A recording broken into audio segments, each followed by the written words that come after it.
Chiang Mai, Thailand's northern capital.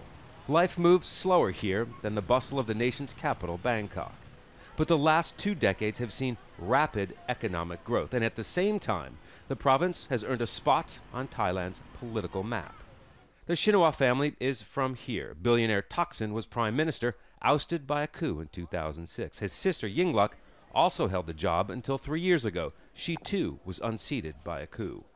Their support base calls themselves the Red Shirts. For the most part, they've been silenced since the 2014 coup, thanks to sweeping power held by the military government to squash any protest, silence any critics.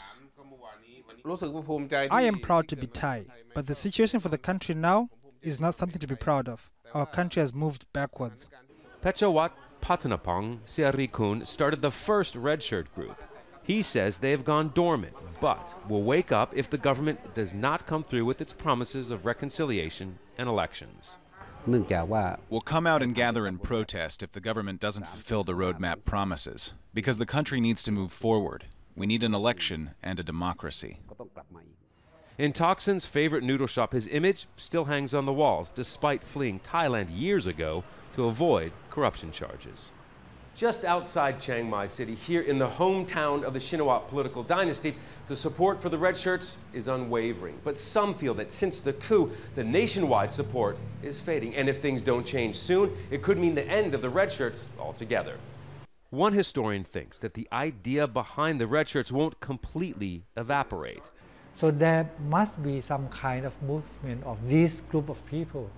Whether they will choose Red Shirt as their symbol or not, that's another story.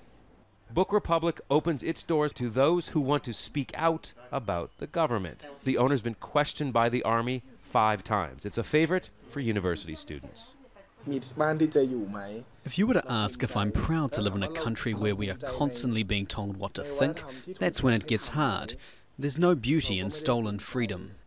He added that the way of the people in Chiang Mai is different than other parts of the country, saying their protest against the government is calmer, more diplomatic and polite. But others feel that if promises of elections and reform continue to drag on, groups like the Red Shirts might resort to a different approach.